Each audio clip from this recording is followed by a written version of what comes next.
Vous écoutez Repenser le monde, une production de Savoir Média adaptée au format balado et animée par Sophie Fouron. Bonjour, je m'appelle Sophie Fouron et il me fait plaisir de vous présenter une nouvelle série de débats sur des enjeux de société qui nous concernent tous. Pour ce faire, nous mettrons nos lunettes de philosophe, puisque, depuis l'Antiquité, aborder les sujets avec philosophie semble un besoin quasi essentiel pour analyser nos sociétés. Bienvenue à Repenser le monde.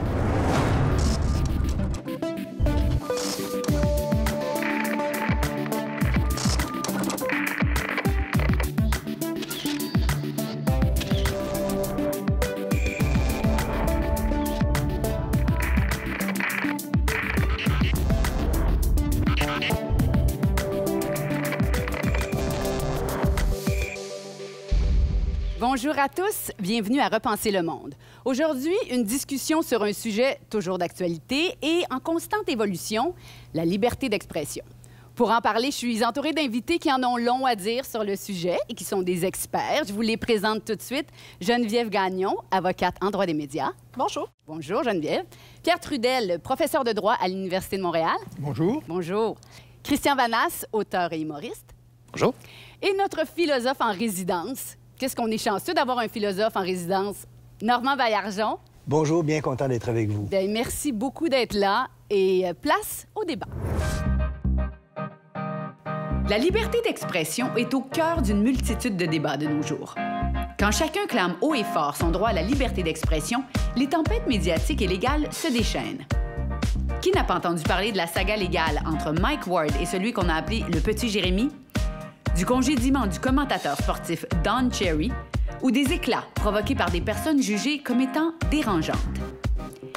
Il peut sembler que de plus en plus d'obstacles se dressent devant la sacro-sainte liberté d'expression. Les réseaux sociaux ont eux aussi participé à accélérer le mouvement, pour le meilleur ou pour le pire. Normand, avant de laisser la place à nos invités, est-ce que vous pourriez nous faire un petit survol, juste un petit survol, des enjeux reliés à la liberté d'expression à travers les époques et à travers votre œil de philosophe aussi? C'est une immense question, bien sûr, puis pour un philosophe, c'est une question importante. À l'origine de la philosophie, Socrate est condamné à mort parce qu'il a incité à ne pas croire au Dieu de la cité et corrompu la jeunesse. D'une certaine manière, il a utilisé sa liberté d'expression et il a été condamné à mort par Athènes pour ça. Aujourd'hui, je vous lirai l'article 19 de la Déclaration universelle des droits de l'homme, 1948. Article 19, tout individu a droit à la liberté d'opinion et d'expression, ce qui implique le droit de ne pas être inquiété pour ses opinions, celui de chercher, de recevoir et de répandre, sans considération de frontières, les informations et les idées par quelque moyen d'expression que ce soit. Donc, c'est quelque chose qui est devenu majeur. Ça a été une très longue conquête, ça, et notamment lié à ce qu'on appelle le libéralisme politique, qui place au cœur de la pensée l'individu et ses droits. Maintenant, c'est une longue conquête et philosophiquement, il y a quelque chose d'important qui se produit en 1859, quand John Stuart Mill écrit un livre où il défend la liberté, et en particulier la liberté d'expression, en disant, tenez-vous bien, la seule limite qu'il peut y avoir à ça, c'est le principe de tort, le harm principle. Si ce que vous dites cause du tort à quelqu'un, un tort immédiat, prévisible, là, on peut la limiter à la liberté d'expression, mais autrement, non. Évidemment, vous avez compris, les questions qui se posent, c'est qu'est-ce qu'un tort? Qui décide que c'est un tort, quelles sont les conséquences et qui est en mesure de les appliquer. Les débats sur la liberté d'expression vont porter là-dessus. La diversité des législations sur la liberté d'expression témoigne du fait qu'on peut avoir différents points de vue là-dessus. Il y a des pays où on condamne le négationnisme, d'autres où on ne le condamne pas.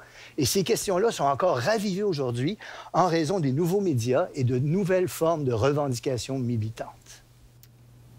C'est tout simple, hein? C'est tout simple. Alors, je vais quand même vous demander tour à tour, étant donné qu'on est dans une époque où tout semble pouvoir se dire partout sur toutes les plateformes, est-ce que c'est encore important de protéger la liberté d'expression aujourd'hui? Madame Gagnon. Bien, certainement, certainement. Mais vous dites parce qu'il y a beaucoup de plateformes, parce qu'on peut s'exprimer, on a beaucoup d'endroits de diffusion. En fait, le fait qu'on ait des lieux où s'exprimer, qu'on ait des endroits de diffusion, ça ne change pas le fait que le message, c'est ça qu'on veut protéger. C'est le message qu'on livre, le fond de ce qu'on veut pouvoir dire.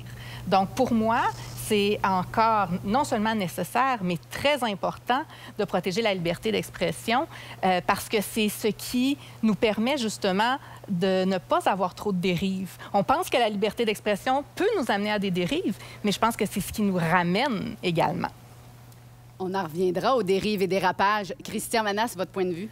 Mon point de vue, c'est que la liberté d'expression n'a pas tant besoin de protection qu'on a besoin d'être responsable face à notre liberté d'expression, face à l'expression qu'on a. Fait que pour moi, c'est pas tant le droit à la liberté d'expression comme la responsabilité qu'on a quand on diffuse un message. Je suis assez d'accord avec Stuart Mill qui, il y a jusqu'à un tort. Le tort, quand il est prouvé, quand il est raisonnable aussi, mais là, on doit se questionner sur la portée de nos paroles. Mais au-delà de ça, puis je suis toujours surpris quand les gens invoquent, par exemple, que la liberté d'expression est en danger. C'est souvent les gens qui ont le plus de tribunes qui disent ça. On ne peut plus rien dire, mais ils ont déjà toutes les tribunes.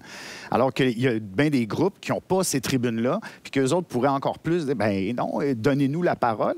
Mais une fois qu'on a cette parole-là, qu'est-ce qu'on en fait? Ça, moi, c'est surtout ça qui m'intéresse. Qu'est-ce qu'on en fait de cette parole-là? Est-ce qu'on se met à diffuser de la propagande, puis des fausses nouvelles ou des insinuations malveillantes, ou on l'utilise pour améliorer les choses puis travailler au bien commun, tu sais? Monsieur Trudel, l'importance de protéger la liberté d'expression. C'est que c'est la condition de l'exercice de toutes les autres libertés. C'est-à-dire, si on ne parvient pas à exprimer le fait qu'il existe des injustices, qu'il existe des choses qui ne fonctionnent pas correctement, ça devient difficile de penser protéger les autres droits qui existent en société, avec lesquels doit s'accorder forcément la liberté d'expression. Mais sans la liberté d'expression, il n'y a plus beaucoup d'autres droits qui sont pratiquement possibles. Et je pense que c'est la principale raison pour laquelle il faut la protéger. C'est la base.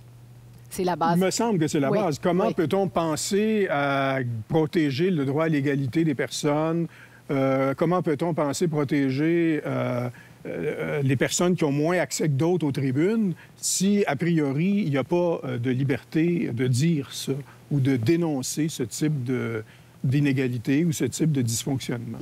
Normand? J'ai envie de vous relancer là-dessus parce qu'on a vu que la liberté d'expression et sa valeur, que vous avez bien rappelé, c'est une longue conquête historique. Est-ce qu'on peut dire, d'une certaine manière, qu'on vit aujourd'hui un moment historique où on tend à oublier l'importance de la liberté d'expression? On a l'impression que, comme on l'a, on ne s'aperçoit pas de son importance. On a l'impression que c'est un peu comme quand les gens les personnes qui sont riches, souvent, ne se rendent pas compte qu'ils sont riches et ne se rendent pas compte de tout ce qu'ils ont.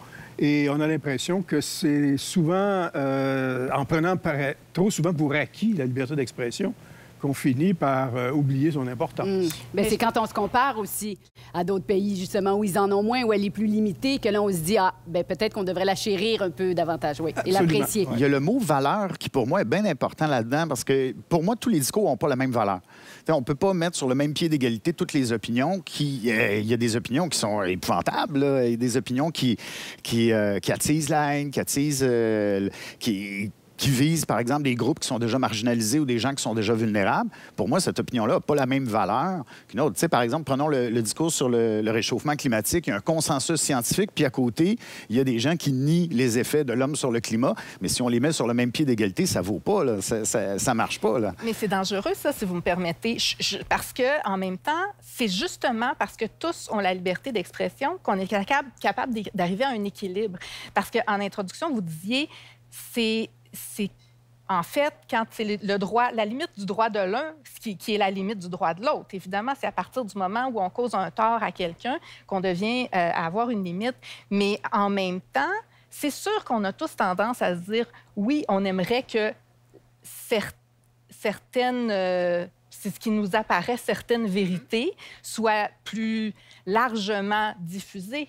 Mais en même temps, il faut faire attention parce que moi, je pense que l'équilibre finit par se créer parce qu'on a la liberté d'expression, justement, et qu'il faut pouvoir pousser tout ce qui est le savoir, l'information. Ça aussi, ça fait partie de la liberté d'expression et c'est en continuant de pousser le savoir, l'information et pour que les gens s'éduquent qu'on est capable, après ça, de faire ressortir les faits. Parce qu'il y a une opinion. Mais là, ça, c'est important, de faire les faits, mais à partir du moment où on véhicule des faussetés ou des mensonges ou des faits tronqués, quelle valeur ça a, l'opinion qu'on a? T'sais? Moi, c'est la question que je me pose aussi. Protéger la liberté d'expression, c'est aussi protéger de fausses nouvelles. C'est ça, en fait. On peut aussi... C'est aussi... la liberté d'expression, c'est aussi garantir le caractère démocratique des débats par lesquels on discute. de la valeur des différentes opinions. C'est à la Effectivement, base les de toute opinions et les points de vue démocratie. n'ont pas tous le même poids, n'ont pas tous la même valeur. Mais ce qui importe de préserver, c'est la capacité d'en discuter, la capacité d'en débattre. Et ça, c'est une composante souvent oubliée de la liberté d'expression, mais elle est souvent essentielle pour, justement, aider la collectivité à départager l'acceptable du moins acceptable. Oui, et ça, c'est pas subjectif, en fait, dans le grand contexte de la liberté d'expression. Moi, si je trouve que ce que vous dites, c'est inacceptable, ça ne change rien à la possibilité de l'exprimer, en fait. Mais alors, ça devient important de pouvoir dire que ce que je dis est inacceptable. Et ce qu'il faut protéger, c'est la capacité la capacité qu'on puisse débattre démocratiquement du caractère légitime des limites. Parce que, forcément, il y en a toujours des limites. Là où on perd la liberté d'expression, c'est quand ces limites-là sont décrétées de manière arbitraire, sans qu'on puisse vraiment débattre de leur valeur ou de leur bien-fondé. Vous avez sûrement, vous avez sûrement suivi le débat sur les radios d'opinion de Québec, Jeff Fillion, la marche qui avait été organisée avec des gens qui tenaient des pancartes citant Voltaire. Monsieur, je ne suis pas d'accord avec ce que vous dites, mais je me battrai pour que vous puissiez le dire. Mais, corrigez-moi si je me trompe, M. Baillargeon, mais Voltaire n'a jamais dit ça. C'est une citation apocryphe ou un peu à côté. C'est pas tout à fait. Ce qui se produit, c'est que, de mémoire, il y a une penseure anglaise qui a édité les pensées de Voltaire et qui a, présentant l'opinion de Voltaire sur la liberté d'expression, trouvé cette formulation. Mais elle est tellement forte et habile, cette formulation-là. Elle résume parce tout. qu'elle met le doigt sur une chose, je vais l'expliquer en 2 secondes, si vous permettez, mais elle met le doigt sur quelque chose de particulier de l'esprit en rapport avec la liberté d'expression. Simultanément, vous devez détester quelque chose, le haïr, trouver que c'est impossible, et en même temps affirmer que vous allez défendre le droit de le dire. Alors, il y a 2 tendances de l'esprit opposées ici qu'on réconcilie avec la question de la liberté d'expression, et cette double tendance-là, elle est souvent présente dans les débats qui concernent la liberté d'expression. Moi, je préfère celle d'Oscar Wilde, qui est réellement attribuée à Oscar Wilde, qui l'a réellement écrite. Dit, monsieur, je suis pas d'accord avec ce que vous dites, mais je me battrai pour que vous ayez l'air con en le disant. Donc, ce principe-là de répondre par la critique à quelqu'un qui nous fournit une opinion ou une idée qui est par exemple, je me gênerais pas de traiter un néo-nazi de raciste s'il s'inclut dans un débat avec moi. Je vais le laisser parler. Oui, on va discuter des idées. Mais pour moi, l'idée de massacrer des personnes parce qu'ils n'ont pas la même couleur de peau, pour moi, c'est inacceptable. Donc, à partir de là, oui, je vais le faire paraître pour un con, c'est sûr. Puis je voudrais pas qu'il y ait la même place dans le débat public qu'un humaniste qui... en tout cas, vous comprenez ce que je veux dire. Mais donc, pour moi, c'est important de situer ça puis de dire, oui, tu peux t'exprimer, mais attends-toi une critique, par exemple. Tout à fait, mais ce qui est délicat dans ce que vous dites, et c'est là où, je pense, tout le débat se situe, qui va déterminer... Moi. Voilà. Non, mais c'est ça. Qui va déterminer ce qui est acceptable et ce qui ne l'est pas? On en a des limites à la liberté d'expression, ceci dit. On a le discours haineux, on l'a dit. Ça a toujours été clair que ça, c'est une limite à la liberté d'expression. Et après ça, le préjudice qu'on cause à quelqu'un d'autre est aussi une limite à la liberté d'expression. Moi, je pense qu'on doit tous, chacun, être nos propres censeurs parce qu'on a tous une responsabilité. Quand on s'exprime en public, on a tous une responsabilité. Et le discours qu'on a doit aussi, puis ça, c'est une autre des limites qui existent déjà à la liberté d'expression, le discours qu'on a doit avoir un intérêt public, une certaine pertinence, un intérêt public. On ne peut pas dire n'importe quoi sur n'importe qui si ça n'a pas d'intérêt. Une clarté aussi. Mais, Madame Gagnon, moi, on est tout à fait d'accord avec vous, mais il y a beaucoup de gens qui ne réfléchissent jamais comme vous et qui disent, moi, je vais parler parce que j'ai envie de parler et c'est mon droit le plus fondamental. Alors, je peux dire des âneries, je peux dire des propos haineux, je vais les diffuser. C'est ça, en fait, Mais ça, c'est des gens qui ont confondu le droit de s'exprimer avec « je dois m'exprimer ». On est d'accord. Tu n'es pas obligé de tout dire, là. Tout à fait, mais on dirait que les gens ont de plus, je sais pas qu'est-ce que vous en pensez, mais les gens ont envie de s'exprimer davantage et ont les moyens de le faire. Voilà, mais c'est ça aussi la question, c'est que là, on a les moyens. On a des outils de diffusion par les réseaux sociaux en particulier, nommons-les, mais on a plus d'outils de diffusion qu'on en avait avant. Et donc, j'ai l'impression peut-être, il y aura peut-être des études là-dessus. Est-ce qu'on s'exprime plus? Est-ce que les gens s'expriment plus de manière générale à cause de ça? Bon, il faut voir. Et là, ben, on va soulever de grandes questions sur les responsabilités de diffuseurs, sur, parce que dans le fond, c'est aussi ça, la diffusion. Quelqu'un qui va décider, qui dit quelque chose qui est diffamatoire ou qui peut porter préjudice seul dans une rue, ben, il ne va pas causer un grand tort à qui que ce soit. C'est à partir du moment où les propos sont diffusés que là, on commence à rentrer dans un débat. Là. Oui, allez-y, M. Toupin. C'est qu'en fait, plus les espaces de diffusion sont faciles d'accès, plus se pose la question de savoir de quelle manière on assure cet équilibre là, entre responsabilité et liberté. Mais ce qu'on observe aussi, c'est que pour que la liberté soit vraiment garantie, il faut garantir une certaine marge de manœuvre, il faut garantir une certaine marge d'erreur, une certaine marge de tolérance à l'égard du propos qu'on pourrait trouver limite, qu'on peut trouver borderline, comme on dit, mais qui... en cas de doute, finalement, il vaut mieux le laisser circuler que de le supprimer trop vite. Alors, c'est cet équilibre-là qui est loin d'être facile Parce que votre doute n'est pas nécessairement le même que le mien ou que des autres autour de la table. Tout à fait, oui. Puis 99,9 de votre exposé peut être formidable, mais je peux accrocher sur un mot puis vous empêcher de dire au complet votre... Il y a ça aussi, là. Dans quelle mesure est-ce que le propos est acceptable ou si c'est juste un élément qu'on prend du discours pour dire ça, c'est inacceptable, on le rejette, mais on rejette toute la personne? On jette toute le... Je comprends ce que vous dites, puis j'aime ça. Contexte. C'est ça. Toujours ça. Tout propos doit être analysé en tenant compte du contexte. On ne peut pas simplement isoler des mots ou isoler des expressions pour condamner le propos dans sa totalité. Ce qui a valu à des humoristes beaucoup de problèmes, là, quand on sort un élément de son contexte. Là, il y a plusieurs choses. Mais parlons-en de l'humour, justement, Christian, étant donné que vous connaissez bien ça.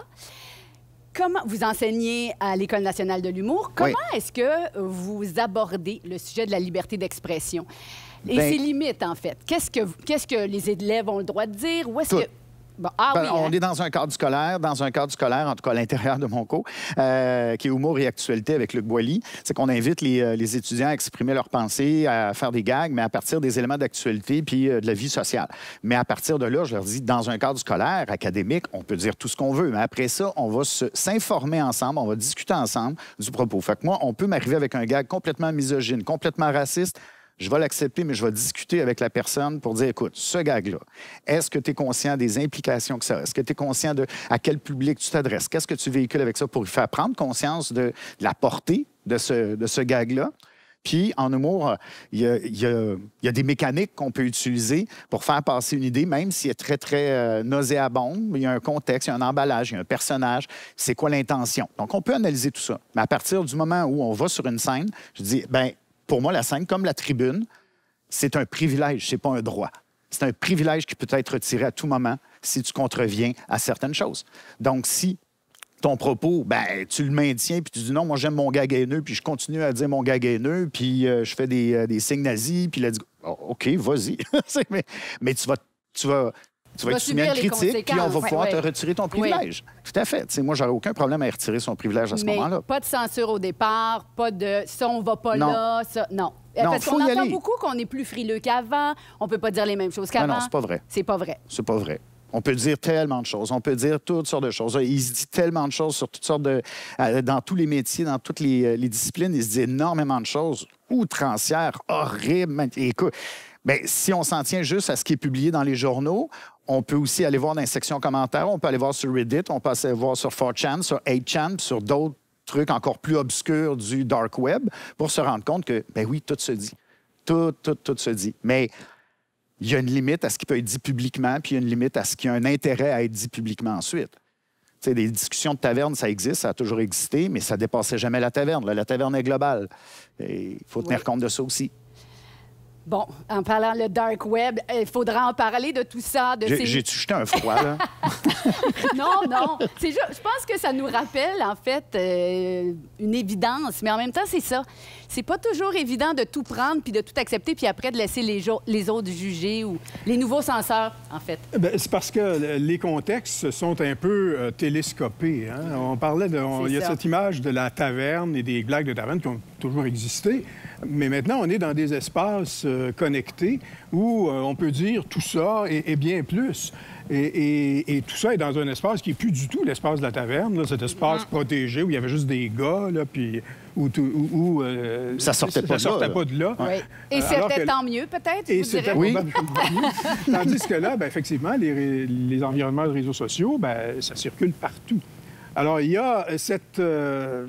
c'est probablement ce que l'on vit à l'heure actuelle qui nous fait remettre en cause la liberté d'expression. Parce que, justement, on se retrouve dans des environnements où elle semble s'exprimer avec des balises puis des contextes qui sont drôlement mêlés. Alors, ça peut effectivement provoquer beaucoup de remises en question, beaucoup d'interrogations. Vous écoutez Repenser le monde, animé par Sophie Fouron, avec Normand Baillargeon, Geneviève Gagnon, Pierre Trudel et Christian Vanasse. Depuis un moment déjà, on peut voir des entreprises privées se prononcer sur ce que le public peut dire ou montrer sur leur plateforme. Facebook avait parti le bal en censurant des images de nudité, et ce, même s'il s'agissait d'œuvres d'art. Twitter a emboîté le pas en se mettant aussi à censurer des contenus ne ménageant pas au passage certains présidents. Et Google et sa plateforme YouTube ont fini par confronter et confirmer devant les tribunaux le droit de censure des réseaux sociaux. Mais que penser d'entreprises culturelles qui se censurent? Faut-il y voir une forme de bâillonnement qui pourrait avoir de tristes répercussions sur la création et la liberté de parole? Ou au contraire, se réjouir de la plus grande prise de responsabilité de ces entreprises qui décident de censurer? La question se pose. Normand, qu'est-ce que vous pensez, vous, de cette nouvelle génération de censeurs? Vaste débat, évidemment. J'aimerais retourner à John Stuart Mill, à son principe de tort. Dans son livre, John Stuart Mill explique qu'on doit pouvoir permettre de dire que les producteurs de grains affament le peuple. On doit pouvoir dire ça, l'écrire. Mais il dit, si vous êtes avec une foule en colère devant la résidence d'un producteur de grains et des gens qui veulent le pendre, là, ici, il y a une limite à l'expression. On ne pourrait pas exprimer cette idée-là. Ça a été longtemps une des bases juridiques et philosophiques de la liberté d'expression et de sa limite.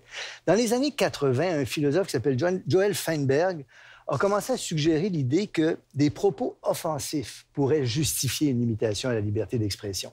Il l'a fait de manière sage et modérée, mais il a expliqué que des choses comme ces jugements nuancés devraient prendre en considération des facteurs comme la durée, l'audience, les personnes concernées, les moyens de diffusion. Et je pense que cette idée d'offense fait partie du soubassement des questions qu'on se pose aujourd'hui. Une autre chose qui m'apparaît frappant, c'est qu'aujourd'hui, on pose cette question-là à propos de nouvelles entités. Souvent, c'était l'Église, l'État qui exerçait cette censure ou cette limitation à la liberté d'expression. Aujourd'hui, des entreprises, parfois qualifiées de personnes morales immortelles, peuvent exercer des droits de limiter la liberté d'expression. Jusqu'où c'est légitime, c'est important de discuter cette question-là. Et aussi des groupes revendiquant une forme d'offense demandent qu'on limite la liberté d'expression. Donc, il y a une nouvelle configuration du débat sur la liberté d'expression à partir de tout cela. Wow! Geneviève Gagnon, je vais vous demander, d'emblée, qui est-ce qui trace la ligne? Il faut le savoir, là, entre ce qui peut être dit, diffusé et ce qui ne peut pas l'être. En bout de piste, si on se rend à un recours parce qu'il y a eu un préjudice, celui qui aura tracé la ligne, ce sera le juge en bout de piste. Ou encore, celui qu'on appelle si bien le législateur, si éventuellement, pour une raison ou pour une autre, il y a un déséquilibre dans les droits et que là, le Parlement a une nécessité de venir rétablir par une loi un déséquilibre. Ceci dit, avant de se rendre là, il y a plusieurs lignes, il y a plusieurs personnes qui tracent les lignes. Il y a plusieurs garde-fous. Il y a plusieurs garde-fous. Oui. Bon, c'est sûr que quand on parle de discours, quand on parle de liberté d'expression, ce qui nous vient en tête tout de suite, c'est la diffamation. Donc, est-ce qu'on atteint à la réputation de quelqu'un en diffusant un discours? Puis je reviens à ce que je disais tout à l'heure. Si moi, je tiens des propos qui sont diffamants à l'égard de quelqu'un, mais tout seul dans mon salon et que personne ne les entend, il n'y en aura pas de problème parce que à ce moment-là, je ne peux pas causer de préjudice à quelqu'un. On ne peut pas devenir, à ce moment-là, le droit de l'un qui vient contrer le droit de l'autre, brimer le droit de l'autre, ou en fait, qui devient la limite. C'est plus ça, qui devient la limite du droit de l'autre.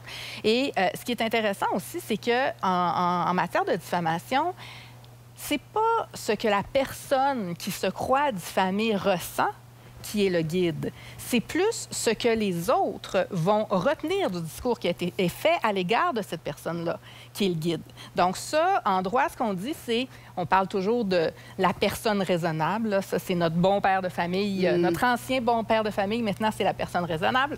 Qu'est-ce que la personne raisonnable retiendrait de ce discours-là? Et est-ce qu'elle aurait l'impression que ce discours-là porte atteinte à la réputation de l'individu? Si c'est le cas, si le bon père de famille ou le citoyen raisonnable dit oui, ça porte atteinte à la réputation de cette personne-là, là, le dommage, donc, c'est-à-dire, évidemment, les conséquences économiques qui peuvent en découdre, mais aussi ce qu'on appelle le préjudice moral, le fait de justement s'être senti victime de ça. Oui, ça devient indemnisable, mais ce n'est pas indemnisable quand, par exemple, c'est la personne elle-même qui se dit « j'ai eu de la peine, j'ai été brimée, moi, j'ai été offensée par ce qu'on m'a dit ». Si c'est pas objectivable, bien, à ce moment-là, ce n'est pas indemnisable. Oh! Monsieur Trudel, oui. Autrement dit, le seul fait que quelqu'un soit inconforté par un propos, ça ne peut pas être une limite raisonnable à la liberté d'expression. Parce que sinon, il n'y a plus de liberté d'expression. Il n'y a plus rien à partir qui peut du se moment où n'importe quel individu... Parce qu'en fait, on peut imaginer qu'à n'importe quel propos qu'on peut dire est susceptible d'inconforter quelqu'un quelque part. Ça dépend des sensibilités. Et ça dépend des sensibilités, ça dépend de tout un ensemble de facteurs. Donc, ça ne peut pas être le critère qui nous permet de tracer la ligne entre ce qui est acceptable et ce qui est une limite raisonnable. Et comme le dit ma collègue, c'est justement une personne, un juge, très souvent, qui va regarder si, raisonnablement, compte tenu du contexte sociétal dans lequel on se trouve, une personne pouvait être justifiée de sentir que sa réputation avait été atteinte ou qu'il avait été injustement injurié, parce que l'injure aussi, il y a cet aspect-là. Mais le seul fait de se sentir inconfortable, ça ne peut pas... accepter ça, c'est nier l'existence même de la liberté d'expression. Parce que dès lors que quelqu'un lève la main et dit « je suis inconfortable », on se tait tout le monde. Et donc, c'est pour cette raison qu'il y a ce critère qu'on appelle objectif, entendu comme étant une délibération dans laquelle chacun a le droit d'être entendu, au cours de laquelle un juge va être appelé à déterminer si c'est raisonnable de penser que la personne avait de bonnes raisons de se sentir lésée. Je suis très sensible à ce que vous dites et je pense que c'est un argument très fort de dire qu'on ne peut pas invoquer le fait de se sentir mal à l'aise devant un propos parce que tout propos est susceptible de rendre quelqu'un mal à l'aise, donc ça ne va pas. Et je suis sensible aussi à l'argument que je dirais juridique et philosophique que vous déployez. Je serais curieux de savoir, vous, autour de la table, est-ce que vous sentez néanmoins que d'un point de vue social, sociologique, empirique, dans les faits, il y a en ce moment un appel à des types de revendications de cet ordre-là? Ça m'offense, donc je demande qu'on l'interdise. Alors, c'est pas le point de vue normatif, philosophique ou juridique, mais c'est le point de vue sociologique. Est-ce que là, on sent pas quelque chose qui joue en ce moment? Il y a quelque chose, mais je veux juste revenir en arrière parce que c'est important, puis ça vient compléter un petit peu là, cet élément-là de votre question. On va dire le juge est le dernier censeur en bout de piste, sauf que même le juge, il ne peut pas censurer n'importe quoi en matière de liberté d'expression. Les tribunaux ont toujours dit, on n'est pas là, on n'est pas des arbitres du bon goût. Hein? Donc, on est là pour déterminer si, par exemple, les faits étaient fondés, étaient véridiques. Quand je disais tout à l'heure, il faut faire attention entre les faits et l'opinion. Quand on présente des éléments comme étant des éléments factuels, bien, là, on a des limites qui arrivent beaucoup plus vite que lorsqu'on fait état d'une opinion où notre liberté d'expression est beaucoup plus grande et où, par exemple, un censeur comme un juge va pouvoir moins intervenir. Et c'est là où je fais le lien avec ce que vous dites, parce que ce qu'on entend beaucoup ces temps-ci, c'est de l'opinion. Et donc, est-ce que cette opinion-là ou cette ligne de pensée-là est acceptable dans une société? Bien, moi, ma réponse à ça, c'est pas on doit brimer la liberté d'expression de ceux qui n'auraient pas des opinions acceptables. Moi, ma réponse à ça, c'est on doit, au contraire, protéger et valoriser encore plus l'expression de tous ceux qui vont être capables d'éduquer la population.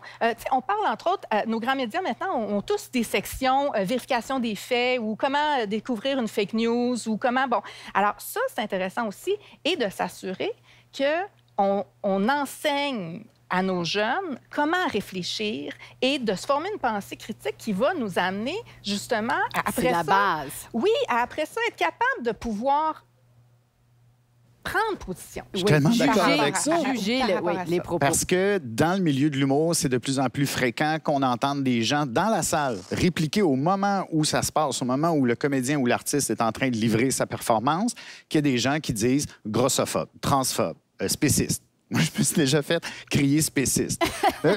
OK, mais on peut-tu en parler après? Oui, je suis très disposé à en parler après. Ça se peut qu'on parlait de l'espèce d'un espace de liberté dans lequel on peut exprimer quelque chose. Puis ça se peut que j'ai mal formulé. Moi, c'est jamais la faute du public. C'est toujours la faute du praticien qu'on est. Les humoristes, c'est toujours de notre faute si on a mal travaillé notre propos. Oui, oui. Exact. Donc, c'est toujours de notre faute. Mais là, si quelqu'un me le crie, attends une minute, mais est-ce qu'on peut s'en parler après? Je suis très ouvert. Mais après ça, ça va être moi à décider si je garde ce gag-là, mais je vais avoir entendu l'opinion de la personne offensée, mais en même temps, tout humour est offensif. On ne se le cachera pas, s'il n'y a pas d'offense, il n'y a pas d'humour. Tout humour est transgressif. On travaille à partir de tabous. Nous autres, ce qu'on fait, c'est que les tabous sont fixés par la société, ce qui est moralement acceptable ou non, mais ces frontières-là sont mouvantes. Ils bougent. Donc, nous, notre travail, c'est d'aller un petit peu plus loin que ce qui est acceptable pour voir si on est encore là, pour voir si la borne, la limite, est encore valable. Puis si la limite est plus valable, bien, on repousse la limite et voilà, on a gagné de la liberté pour tout le monde. Mais donc, l'humour, en ce sens-là, va toujours être offensif, on va toujours offenser quelqu'un, mais il faut qu'on reste aussi à l'écoute des personnes qui expriment cette offense-là, mais ça ne veut pas dire qu'il y a un droit à ça. Il n'y a pas un droit, je ne changerai pas mon numéro, je vais écouter, je vais travailler, mais ça se peut que je ne change pas mon gag, là. Mais écoute, Moi, je veux juste revenir sur ces nouveaux censeurs, ces nouveaux acteurs. On a l'impression que les GAFA, donc Google, Apple, Amazon et Facebook, ont beaucoup à dire et à faire en termes de liberté d'expression parce qu'ils peuvent laisser ou non une information passer. Est-ce que pour vous, M. Trudel, je vous pose la question, est-ce que pour vous, ils jouent un rôle de censeur en termes de liberté d'expression? En fait, ce qu'on appelle les GAFA, les plateformes de réseaux sociaux comme Facebook, Instagram et ainsi de suite, c'est des entreprises qui ont bénéficié probablement une des plus grosses subventions de toute l'histoire des médias. C'est-à-dire qu'ils se sont développés parce que aux États-Unis, là où ces réseaux-là se sont développés, dans les années 90, le Congrès a adopté une loi qui les protégeait de toute responsabilité ou de toute poursuite en responsabilité pour tout ce que les tiers mettent en ligne sur leur plateforme. Quel précédent, quand même. Et c'est une immense subvention, parce qu'en Oui. fait, c'est comme si on demandait à tous ceux qui subissent des atteintes à leur réputation de subventionner Facebook et Google. Et les Américains prétendent que c'est le libre marché, mais en fait, c'est une loi qui les protégeait Incroyable. et qui les protège encore de cette responsabilité. C'est parti d'une bonne intention. On voulait libérer l'Internet, on voulait permettre que l'Internet puisse être ouvert et être accessible à tous ceux qui avaient quelque chose à dire. Le libre marché des idées. C'était le libre marché des idées. C'est cette imagerie, d'ailleurs, qui est à l'origine de la création puis le développement d'Internet. mais je confirme que À c'est fait. l'origine. Hein? Oui, oui, oui. Sauf que ce que l'on observe, effectivement, c'est que c'est devenu des espaces dans lesquels la parole...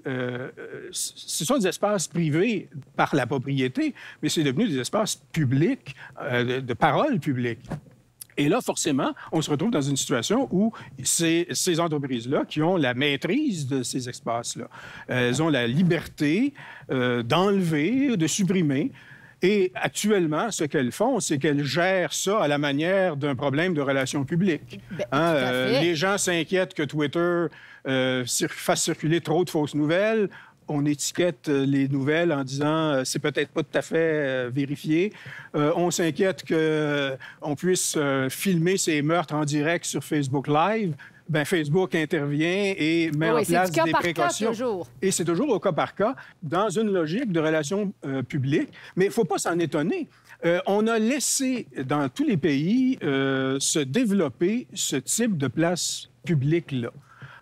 C'est comme si on avait dit, désormais, toutes les rues, tous les espaces publics de nos sociétés, c'est des entreprises privées et il n'y a rien d'autre. Et ces entreprises privées font ce qu'elles veulent là-dedans. C'est un choix qu'on a fait. On ne s'en est peut-être pas aperçu. On le fait sans doute au nom d'une espèce de romantisme de l'Internet, là, sans poids ni loi. Mais on se retrouve avec ça aujourd'hui. Et là, il faut pédaler à rebours. Et il faut identifier de quelle manière ces plateformes-là devraient être davantage encadrées pour justement, sans violer la liberté d'expression, sans supprimer la liberté d'expression, comment est-ce qu'on fait pour rétablir les équilibres? Est-ce que l'État devrait s'en mêler, selon vous? Bien, moi, je pense que les États n'auront pas le choix de s'en mêler. On ne peut pas laisser les entreprises commerciales gérer ça comme étant une affaire de crise de relations publiques, comme ça se fait actuellement. Ce sont des espaces publics.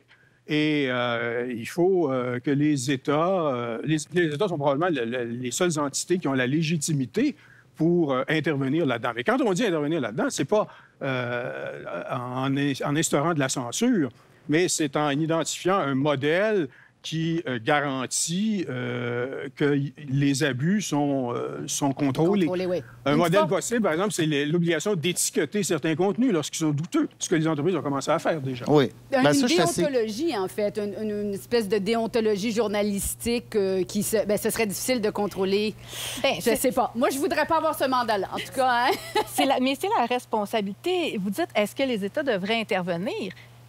C'est parce que l'État est d'abord intervenu qu'on se retrouve dans cette situation-là. Parce que n'importe quel autre diffuseur a une responsabilité civile. Puis là, on est au Québec, parlons de responsabilité civile, mais c'est le tort ailleurs, aux États-Unis ou au Canada anglais. Mais alors, n'importe quel diffuseur a une responsabilité du contenu qu'il diffuse. Et là, avec cette décision historique du gouvernement américain, ça ne s'est pas passé pour les GAFA, justement. Mais là, c'est intéressant au Québec, et moi, j'ai très hâte de voir ce qui va arriver, parce qu'à la suite du dernier mouvement de dénonciation sur les inconduites sexuelles, justement, il y a une poursuite qui a été déposée contre Facebook. Alors, qu'est-ce qui va arriver avec ça? Ça risque d'être intéressant de voir ce qui va ressortir de ça, mais en même temps, moi, ce que j'ai trouvé très intéressant à la suite du dernier mouvement de dénonciation, sans rentrer dans le cœur du débat, là, c'est pas ce qu'on veut faire, mais c'est que on s'est rendu compte que le fameux citoyen raisonnable, il se pose les bonnes questions. L'opinion publique qu'on a eue, ça a été de se dire, mais comment on sait que c'est vrai? Comment on peut vérifier? Comment une seule personne qui viendrait dire ça, comment on n'a pas de corroboration? On ne sait pas. Bien, c'est drôle parce que toutes ces questions-là qu'on entend dans notre débat, mais c'est ça, dans le fond, qui s'applique dans le droit quand on se pose la question de la responsabilité. Il y a comme une autorégulation. Mais ça serait pas mieux? Non, pas une autorégulation.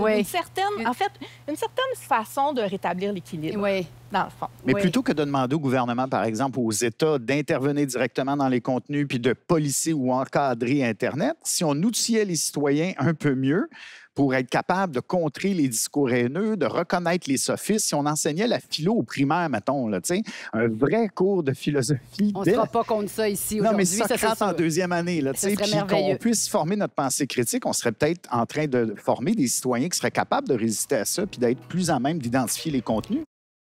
Vous écoutez Repenser le monde, animé par Sophie Fouron, avec Normand Baillargeon, Geneviève Gagnon, Pierre Trudel et Christian Vanasse. Le milieu universitaire a toujours été considéré comme étant un espace de libre-échange d'idées et de réflexion privilégié. Mais serait-ce en train de changer? De nombreuses voix s'élèvent pour s'insurger contre une nouvelle culture de la censure qui commencerait à y prendre beaucoup de place. Les signes se multiplient. Conférences universitaires annulées sous la pression d'étudiants et professeurs pris à partie et traités de racistes alors qu'elles citent des passages de nègres blancs d'Amérique. La liberté de presse n'est pas en reste. Une journaliste de la CBC, parlant elle aussi de l'essai de Vallière, est réprimandée. Nous dirigeons-nous vers un monde où il y aura tant de mots et de concepts tabous que toute idée ou prise de parole divergente ne sera plus possible?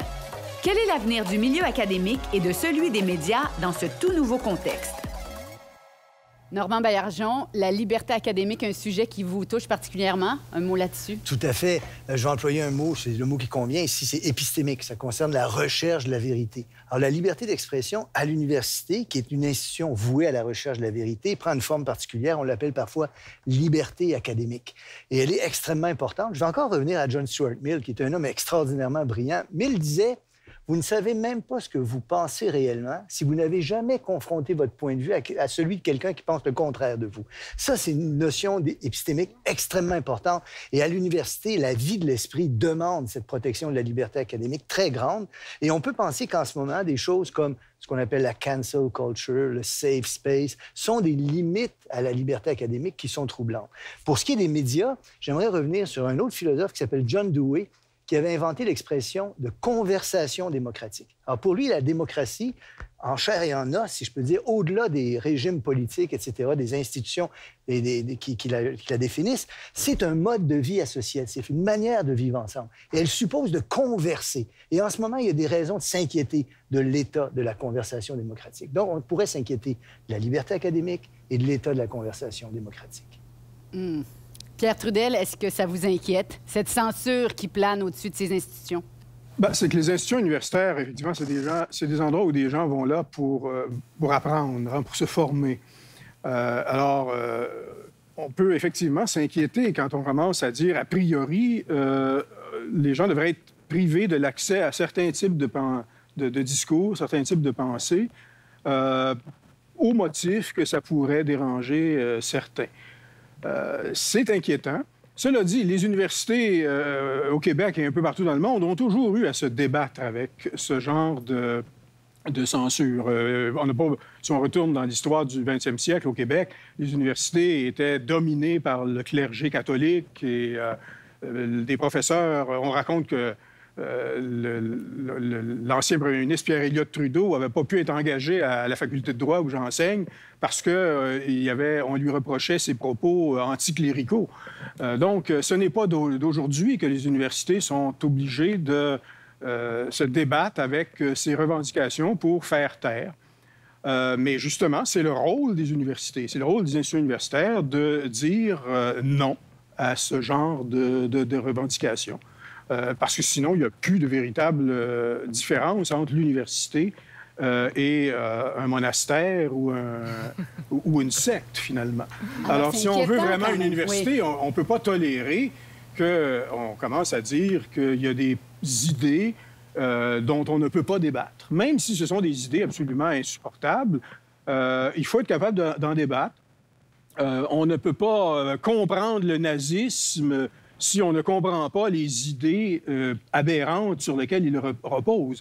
Alors, si on dit a priori que ces idées-là sont tellement épouvantables qu'on ne peut même pas en exposer la teneur aux étudiants, bien, ma foi, on condamne toute une génération à tout ignorer d'une des idéologies les plus meurtrières de l'histoire humaine. Mais comment ça se fait qu'on impose à un professeur de faire des excuses quand elle cite un ouvrage, le titre d'un ouvrage? Moi, c'est parce que les directions d'université n'ont pas de colonne vertébrale. C'est aussi simple que ça. Le rôle des directions d'université serait de défendre l'université et non pas de s'appeler à ventrille de façon aussi lamentable là, que ça, commencer à s'excuser à chaque fois que quelqu'un est inconfortable. Il faut être capable de rappeler la mission de l'université, dire vous n'êtes pas évidemment obligé d'être d'accord avec ce que la professeure a dit, mais elle l'a dit dans un contexte académique qui, selon toutes les informations disponibles, se défendait parfaitement bien.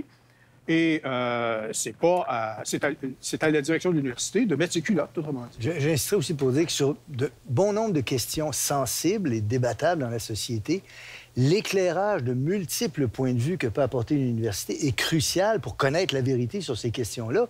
Et même sur des questions qui nous semblent acquises, je vous donne un exemple tout bête, là, mais si quelqu'un pouvait démontrer qu'Einstein s'est complètement trompé, qu'il avait tout faux, cette personne-là a demain le prix Nobel de physique. Alors, il est important de cultiver le débat d'idées. La vie démocratique le demande, mais la vie de l'esprit l'exige. Et c'est pourquoi, selon moi, la liberté académique prend une importance, j'oserais presque dire, plus grande encore que la liberté d'expression. En tout cas, elle prend une coloration particulièrement forte dans cette institution qui se voue à la recherche de la vérité. Je vais être un peu terre à terre dans ce débat. S'il vous plaît, Mme Gagnon. Mais en fait, puis ça va nous ramener aussi à la question de la liberté de presse puis des médias.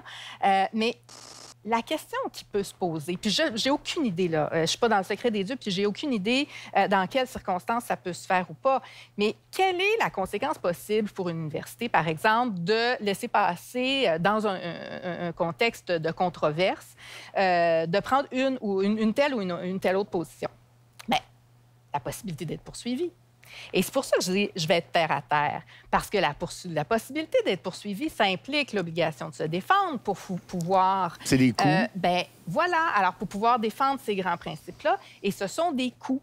Et où est-ce qu'on va faire des choix? Où est-ce que les directions vont faire des choix et vont dire est-ce que ça en vaut la peine d'investir? Et c'est pour ça que je dis je suis terre à terre. Mais si je ramène, là, je fais le pont avec la liberté de presse, c'est que quand on regarde nos grands médias ici au Canada, ils ont tous investi énormément pour protéger la liberté d'expression. Quand on regarde les intitulés des décisions de la Cour suprême qui, à chaque fois, viennent réitérer à quel point c'est important la liberté d'expression dans une société démocratique, qu'on doit la protéger, qu'on doit avoir une grande, non seulement une grande ouverture, mais justement une grande souplesse pour la protéger, bien, c'est souvent, presque essentiellement, des grands médias qui ont mené ces batailles-là. Donc, et là, ça nous ramène aussi à la question du jour en matière de qu'est-ce qui est dangereux pour nos grands médias actuellement. C'est un peu ça aussi. C'est le financement. On en parlait des GAFA tout à l'heure. La publicité, là, on le sait que c'est ça la question. Et le nouveau modèle. Ceux qui vont rechercher les publicitaires, c'est les GAFA qui n'ont pas de contenu. Alors que ceux qui font le contenu et qui souvent partagent un contenu dans ces réseaux sociaux-là, parce qu'ils n'ont pas le choix, parce qu'ils sont pris dans ce modèle-là de toute manière, parce que c'est comme ça, sont de plus en plus en difficulté. On le sait, je ne pense pas que c'est un grand secret pour personne là, de dire que le financement de nos médias, c'est difficile. Mais si on veut arriver à continuer à éduquer tout le monde, à s'éduquer, à se donner les moyens, les outils de vérifier c'est quoi une fake news ou est-ce que les faits sont véridiques, est-ce qu'on peut vérifier ces faits-là, il faut qu'on trouve une façon comme société de continuer de financer, à mon avis, c'est les journalistes qui font un travail en vertu de normes de pratique, vous l'avez dit tout à l'heure. Alors, mais comment... Et déjà, s'il y avait moins d'annonces de chars. Moi, je trouve que les annonces de chars, par exemple, ça, c'est une censure qui ne dit pas son nom. Parce que ça prend de la place dans un média, puis les médias en ont besoin, mais ça prend de la place au détriment des idées puis des opinions qui pourraient être véhiculées dans le média. Ça, c'est le système capitaliste, Christian, ben oui, que je sais bien, mais là... Qu'est-ce qu'on peut faire? Non, mais c'est une grande question de financement. Puis c'est quoi la réponse? Je ne sais pas, là. Mais je sais une chose, c'est que alors que dans d'autres domaines, on ne sait pas, en tout cas, à mon avis, on ne sait pas encore si ça va pouvoir s'équilibrer de soi. Probablement pas, mais peut-être. Je pense qu'en matière de financement, on commence à avoir la réponse. Et juste un petit chiffre, 40 selon un sondage de 2019, 40 des Canadiens disent ne pas pouvoir distinguer la bonne de la fausse nouvelle maintenant. Ouais? Alors, c'est quand même extraordinaire, comme c'est presque la moitié des Canadiens qui sont plus sûrs maintenant qu'est-ce qui est vrai, qu'est-ce qui est faux. C'est vrai. Je pense qu'il faut se pencher jusqu'au bout, là? Ils vont jusqu'au bout là, Allez-y, mais c'est dire à quel point, effectivement, il faut assurer l'équilibre financier des médias, mais aussi de tous ceux qui ont à cœur de fouiller, de rechercher, d'éventuellement contredire les idées reçues. Et il faut assurer qu'il y ait des ressources dans la société pour permettre un véritable débat. C'est ce que certains auteurs appellent l'approche du more speech, c'est-à-dire que la meilleure façon de combattre les idées controversées ou les idées inacceptables, c'est justement d'outiller, mais également d'équiper et pour être capable de doter de moyens ceux qui sont en mesure de réfuter. Et c'est comme ça que le système fonctionne pour justement générer cette production de vérité. Et donc, c'est ce que certains appellent l'aspect positif de la liberté d'expression. Autrement dit, il n'y a pas que l'interdiction de censurer, mais il y a aussi l'obligation de promouvoir la parole, promouvoir la critique. là, je vais faire une fleur à mon collègue, M. Baillargeon. Peut-être qu'une bonne idée, ce serait de commencer par lire le petit cours d'autodéfense intellectuelle. Ah ben oui, il faut avoir livre ça. de M. Baillargeon, qui a écrit depuis quelques années déjà. Quinzaine d'années déjà. Une quinzaine d'années, mais qui est toujours si pertinent. Peut-être qu'on peut commencer par ça. On le conseille à tout le monde. Oui. Je pense qu'on devrait, pour terminer, réfléchir sur les débats futurs. On devrait s'inquiéter de quoi pour les débats futurs en termes de liberté d'expression? Normand. Écoutez, moi, je pense, comme le disait M. Trudel, on a tous convenu de ça, je pense que la liberté d'expression est la condition par laquelle vivent des valeurs auxquelles nous sommes profondément attachés. Elle est au cœur de la défense de la liberté des artistes, de la recherche de la vérité, de la démocratie elle-même. Alors, pour moi, c'est une valeur absolument fondamentale. Maintenant, il y a de nouveaux enjeux, de nouveaux défis, certains économiques. J'ai beaucoup aimé que vous souleviez ça, tous les deux. Je dirais qu'une des choses qui me semble prioritaire pour défendre la liberté d'expression, c'est un type d'éducation à la citoyenneté qui prépare à l'exercice de la citoyenneté, par quoi on accepte de dialoguer. La démocratie, c'est un système dans lequel on dialogue. Et ce dialogue-là doit être entretenu. On doit convenir qu'il y a des sujets avec lesquels on aura des désaccords, peut-être même profonds avec certaines personnes. C'est pas une raison pour insulter les gens. On peut apprendre de gens avec lesquels on est en désaccord, mais tout ça demande une mécanique mentale que l'école peut préparer en faisant cette éducation à la citoyenneté où on apprend à distinguer le vrai, le faux, des sophismes, des faux raisonnements, des discours trompeurs, et où on apprend aussi à échanger avec les autres sans les insulter, en écoutant des arguments et en convenant, en bout de piste, qu'on aura sans doute des désaccords. Le plus tôt possible. Bien, le plus tôt possible, bien sûr. Ça commence aujourd'hui. Ça commence... Le plus tôt possible dans l'enfance, vous voulez dire. Oui, parce qu'il y a des institutions, comme par exemple à Saint-Hyacinthe, la polyvalente et à Sainte-Delorme, m'invitent depuis plusieurs années à parler justement des fake news, puis des sophismes, puis de l'argumentaire dans le langage. Mais en secondaire 5, c'est tard. Mais c'est très tard. C'est très tard. C'est le fun, c'est tant mieux, mais c'est très tard. Moi, je ferais ça bien plus tôt. Là. Mais c'est ça, c'est que les espaces de discussion sont planétaires et ils sont ouverts à peu près à tout le monde qui a quelque chose de connecté dans son sac à main. Donc, raison de plus, il faut que tout le monde soit équipé pour débattre. C'est plus uniquement le fait des intellectuels, des élites ou des personnes savantes. Tout le monde, maintenant, doit s'équiper pour débattre et discuter puis prendre part à la discussion. Et donc, j'aimerais citer des recherches crédibles en sciences sociales qui montrent qu'un des effets de n'échanger qu'avec des gens qui pensent comme nous, c'est une radicalisation de nos points de vue. Nos biais cognitifs sont en œuvre. Alors, pensez aux médias sociaux. Il y a des chances qu'on désapprenne l'art du dialogue en ne s'informant qu'à des sources qui disent toujours la même chose. Puis est-ce qu'on ne devient pas plus fragile aussi, puis plus offensable? Il y a même des chances que... Ce qu'on observe, c'est que des gens très savants sur un sujet donné tendent à être pondérés et modérés et s'avancer sans avoir de grandes certitudes absolues, alors que des gens qui s'y connaissent très peu sont absolument certains de ce qu'ils avancent. Et ils parlent fort. Et ils parlent fort. Oui. Tout ce que je sais, c'est que je ne sais rien. Ouais. On revient à Socrate dont on parlait au début. Voilà, Socrate. Et peut-être qu'on peut... Oui, bien en fait, ce que je disais, c'est que oui, l'école, je suis d'accord, oui, très tôt, comment on peut éduquer nos jeunes, mais comme parents, on doit être des modèles aussi, je pense. Moi, dans mon enfance, il y avait toujours les journaux sur la table, disponibles. Et ça, moi, ça a été quelque chose de très important pour mes propres enfants. Même que quand on est passé à la culture numérique, là, je me suis dit, comment on va gérer ça, comment on va faire ça. Il ne faut pas juste laisser le journal, il faut en discuter aussi. Il faut en discuter. Non, c'est ça. Il faut donner outil. l'exemple. Il faut montrer qu'on lit, il faut montrer qu'on écoute le bulletin de nouvelles et que nos enfants ils commencent à faire la même chose. Et ils passent très rapidement à la tablette. Mais justement, à la tablette, dans le journal au complet et non pas juste dans leur réseau social. Ça, c'est important. Je pense qu'on doit le faire, on doit le dire à nos enfants rapidement aussi pour qu'ils puissent développer cet esprit critique. C'est fondamental. Monsieur Trudel, aviez-vous quelque chose à rajouter? Bien, moi, ce que je pense, c'est qu'il faut se donner les moyens, tout le monde, de discuter globalement et de façon planétaire. Et ça devient une habileté importante dans notre époque. Et si on ne le fait pas, on est exposé au pire démagogie, on est exposé à la désinformation. Et donc, il y a un enjeu démocratique de taille là-dedans. Bien, c'est ce qu'on fait. C'est ce qu'on a fait aujourd'hui dans notre agora. Exact. Dans notre petite taverne. Oui, notre petite agora. Et bien, je vous remercie vraiment. Je vais laisser la parole à Normand Baillargeon. Il va nous laisser avec une citation d'un philosophe. Il s'agit de Bertrand Russell, que vous connaissez sans doute, un des plus grands philosophes du 20e siècle. C'est un logicien et un philosophe.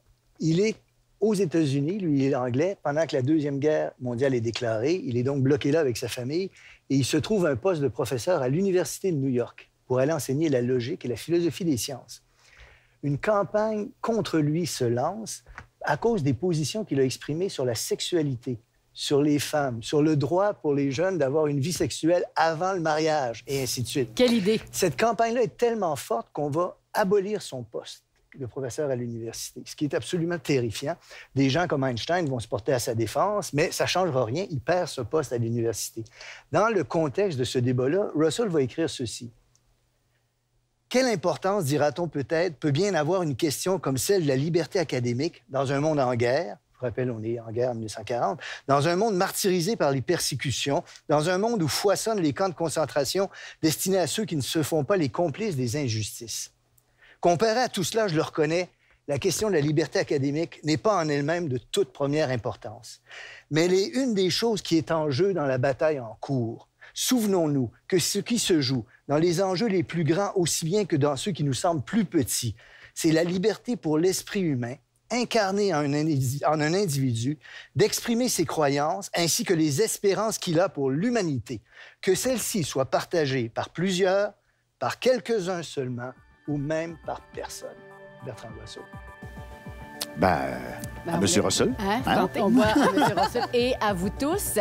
Merci d'avoir été là. Si vous voulez explorer davantage le thème de la liberté d'expression, vous pouvez aller sur le site savoir.media et découvrir la série Résonance. Je vous remercie tous. On aurait pu discuter pendant des semaines, mais je vais vous laisser aller à vos vies et à vos libertés individuelles. Merci beaucoup. Merci beaucoup. Merci, à merci. bientôt pour Repenser le monde ensemble. C'était Repenser le monde, une série adaptée au format balado et animée par Sophie Fouron avec Normand Baillargeon, Geneviève Gagnon, Pierre Trudel et Christian Vanasse. Merci à toute l'équipe. À la réalisation, Éric Desavages. Au conseil au développement, Normand Baillargeon et Sophie Fouron. À la recherche, Jean-Luc Filion. À la direction de production, Michel Sabourin. À la coordination de production, Camille Renaud. À l'assistance de production, Coralie Heiler.